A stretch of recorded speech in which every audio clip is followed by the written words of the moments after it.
Hello friends, ધોરણ 10 subject SS chapter 8 કુદરતી સંસાધનો એમાં આપણે જમીનના પ્રકાર જોતા હતા. જમીનના કુલ કેટલા પ્રકાર છે?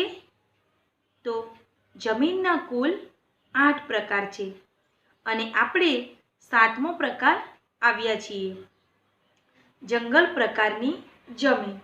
આની પહેલાં આપણે બે જમીનના પ્રકાર જોઈ ગયા, રણ પ્રકારની જમીન અને પર્વતીય જમીન. બરાબર.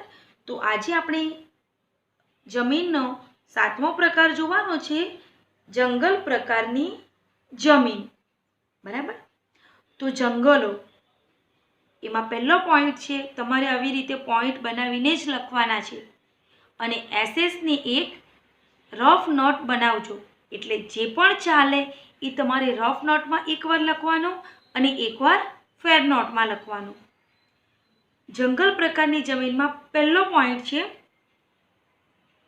હિમાલયના શંકુદ્રુમના જંગલોમાં 3000 મીટરથી 3100 મીટરની ઊંચાઈએ આવી જમીન આવી છે.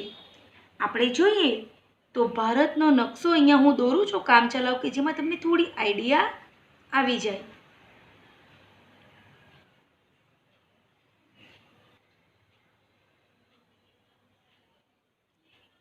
આ છે આપણો ઇન્ડિયાનો મેપ. હવે હિમાલયના શંકુદ્રુમ, આપણો જે હિમાલય પર્વતમાળા છે એ અહીંયા આવી છે. બરાબર. હિમાલયની પર્વતમાળા ઉત્તર અને પૂર્વ આવી રીતે આખી ફેલાયેલી છે. તો આ પ્રકારની જમીન ક્યાં આવી છે? તો હિમાલયના શંકુદ્રુમના જંગલોમાં. કેટલી ઊંચાઈએ? 3000 મીટરથી 3100 મીટર આટલી ઊંચાઈએ આ પ્રકારની જમીન જોવા મળે છે. બરાબર. જંગલ પ્રકારની જમીન હિમાલયના શંકુદ્રુમના જંગલોમાં 3000 મીટરથી 3100 મીટરની ઊંચાઈએ આ પ્રકારની જમીન જોવા મળે છે. બરાબર. આગળનો પોઈન્ટ છે સ્થળ. આપણા ભારતમાં આવી જંગલ પ્રકારની જમીન બીજી ક્યાં આવી છે? તો જંગલ પ્રકારની જમીન સહ્યાદ્રી, આ પર્વતમાળાના નામ છે. બરાબર. સહ્યાદ્રીની પર્વતમાળા પર, પૂર્વ ઘાટ અને મધ્ય હિમાલયના તરાઈના ક્ષેત્રમાં જંગલ પ્રકારની જમીન આવી છે. ભારતમાં જોઈએ તો 3 જગ્યાએ છે. સહ્યાદ્રીની પર્વતમાળા જે આપણા ગુજરાતમાં આવે છે. બરાબર. એટલે જંગલ પ્રકારની જમીન સહ્યાદ્રીની પર્વતમાળામાં. આ બાજુ આવશે પૂર્વ ઘાટ, એટલે કે આ પૂર્વ ભાગ છે. અહીંયા આ આખી પૂર્વ ઘાટ આવશે અને આ બાજુ આવે છે પશ્ચિમ ઘાટ. પણ પશ્ચિમ ઘાટમાં એવા જંગલો પ્રકારની જમીન નથી. તો ક્યાં છે? સહ્યાદ્રીની પર્વતમાળા પર, પૂર્વ ઘાટ પર અને હિમાલયના મધ્ય ભાગ પર. આ હિમાલયની પર્વતમાળા જે છે એ 3 ભાગમાં વહેંચાયેલી છે અને 3 ભાગમાં હિમાલયનો જે મધ્ય ભાગ છે વચ્ચેનો, એ મધ્ય ભાગમાં તરાઈ ક્ષેત્ર આવ્યું છે. ત્યાં આપણને આવી જમીન જોવા મળે છે. આ મધ્ય હિમાલય જે છે એ આપણે ગંગોત્રી એ બાજુ જઈએ ત્યાં આપણને આ જમીન જોવા મળે છે. બરાબર. એટલે ભારતમાં જોઈએ તો ભારતમાં જંગલ પ્રકારની જમીન ફરી એકવાર સહ્યાદ્રીની પર્વતમાળા પર, પૂર્વ ઘાટ પર અને મધ્ય હિમાલયના તરાઈના ક્ષેત્રમાં. આગળ એની સપાટી કેવી હોય છે? જંગલ પ્રકારની જમીનની સપાટી તો વૃક્ષોના ખરેલા પાંદડાથી ઢંકાયેલી જમીન હોય છે. જ્યાં જંગલ પ્રકારની જમીન છે ત્યાંની જમીન કેવી છે? તો જમીન ખરેલા પાંદડાથી આખી ઢંકાયેલી હોય છે. બરાબર. આ 3 જગ્યાએ આપણને જોવા મળે છે, સહ્યાદ્રી, પૂર્વ ઘાટ અને મધ્ય હિમાલયમાં. તો અહીંની જે જમીન છે એ જમીન ખરેલા પાંદડાથી ઢંકાયેલી હોય છે. હવે આગળનો પોઈન્ટ છે પાંદડા સડવાથી સેન્દ્રિય દ્રવ્યોનું પ્રમાણ વધુ હોય છે. બરાબર. હવે જમીન છે તો જમીન ઉપર વૃક્ષોના બધા પાંદડા પડ્યા રહેશે અને એની પર વરસાદ પડશે એટલે આ સુકાયેલા પાંદડા ખાતર બની જાય છે. બરાબર. એ જમીનને કેવી બનાવે છે? ફળદ્રુપ બનાવે છે. એટલે આ જમીનમાં સેન્દ્રિય તત્વોનું પ્રમાણ વધુ હોય છે અને આ જમીનનો રંગ કયો હોય છે? કાળો રંગ. બરાબર.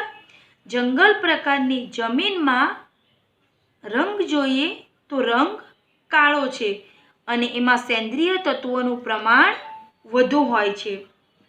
આગળ જમીનના તળમાં નીચે તરફ જતા રંગ ભૂરો કે લાલ થાય છે. હવે આ જે જંગલ પ્રકારની જમીન છે, બરાબર, જમીનના ઉપરના ભાગ પર વૃક્ષોના ખરેલા પાંદડા હશે અને આ પાંદડા સુકાઈ જાય એટલે એનો સેન્દ્રિય ખાતર બને છે.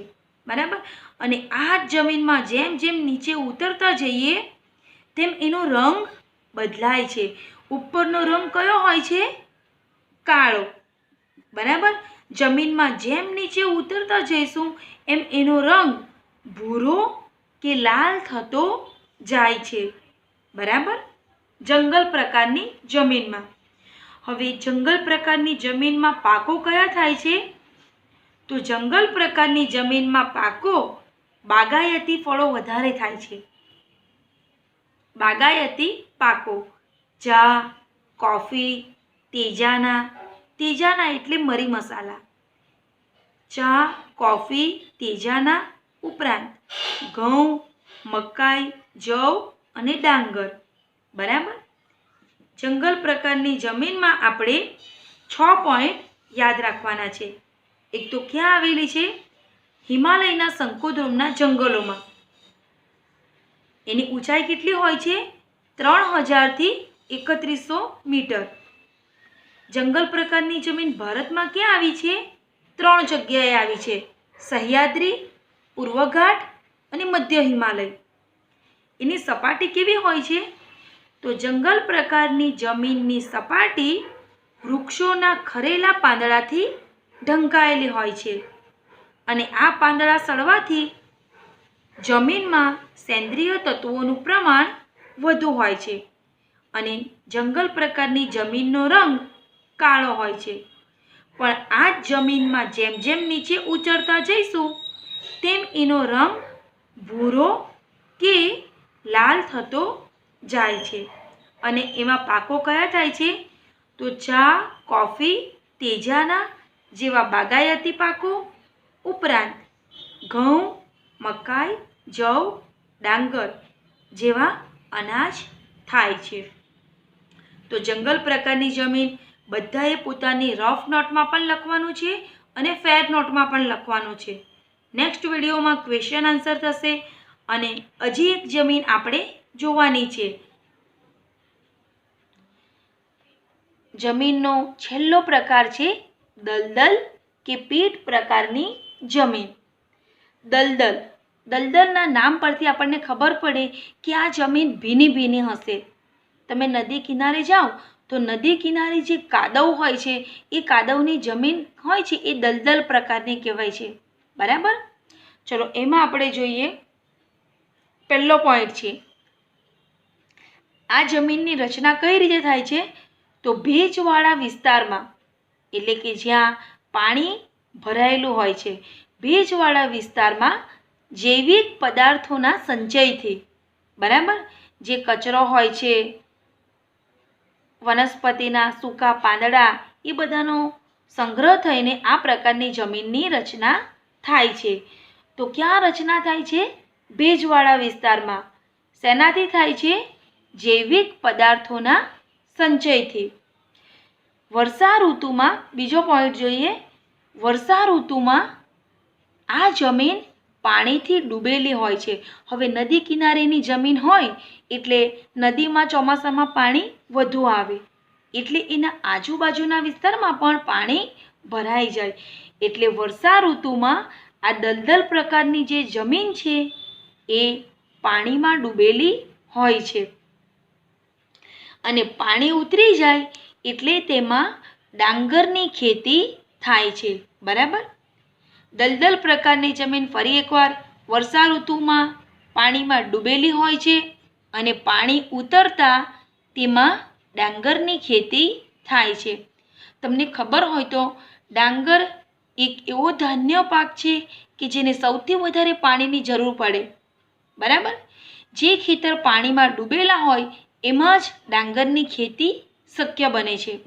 એટલે દલદલ પ્રકારની જમીનમાં ડાંગરનો પાક વધુ સારો થાય છે. પાણી ઉતરતા ડાંગરની ખેતી થાય છે. આ જમીનમાં જોઈએ, દલદલ પ્રકારની જમીનમાં જોઈએ તો જૈવિક પદાર્થો, ક્ષારો તથા ફોસ્ફેટ અને પોટાશ જેવા પદાર્થોનું પ્રમાણ વધુ હોય છે. ફરી એકવાર, દલદલ પ્રકારની જમીનમાં જૈવિક પદાર્થો એટલે પ્રાણીઓના મળમૂત્ર, મરેલા પ્રાણીઓના હાડકાઓ, વૃક્ષોના ખરેલા પાંદડાઓ એ બધા જૈવિક પદાર્થો છે. તો દલદલ પ્રકારની જમીનમાં જૈવિક પદાર્થો, ક્ષારો તથા ફોસ્ફેટ અને પોટાશ આ 4 તત્વોનું પ્રમાણ વધુ હોય છે. હવે દલદલ પ્રકારની જમીન જોઈએ તો મર્યાદિત વિસ્તારમાં છે. ભારતમાં ખૂબ જ ઓછા વિસ્તારમાં આ દલદલ કે પીટ પ્રકારની જમીન છે. ભારતમાં આ જમીન ક્યાં છે તો ઓડિશા, પશ્ચિમ બંગાળ, તમિલનાડુ, ઉત્તર બિહારનો મધ્ય ભાગ અને ઉત્તરાખંડ. અહીંયા આપણે જોઈએ તો આટલા વિસ્તારમાં આપણને દલદલ પ્રકારની જમીન જોવા મળે છે. બરાબર. દલદલ પ્રકારની જમીન ભારતમાં મર્યાદિત વિસ્તારમાં છે. તો આજે આપણે અહીં સુધી રાખીએ અને જે 2 જમીનના પ્રકાર શીખવવામાં આવ્યા છે એ તમારે રફ નોટમાં અને ફેર નોટમાં બંને નોટબુકમાં નોટ ડાઉન કરવાનું છે. નેક્સ્ટ વિડીયોમાં હું પહેલાં આ 2 જમીનમાંથી ક્વેશ્ચન આન્સર કરીશ. ત્યાં સુધી stay home, stay safe. Thank you.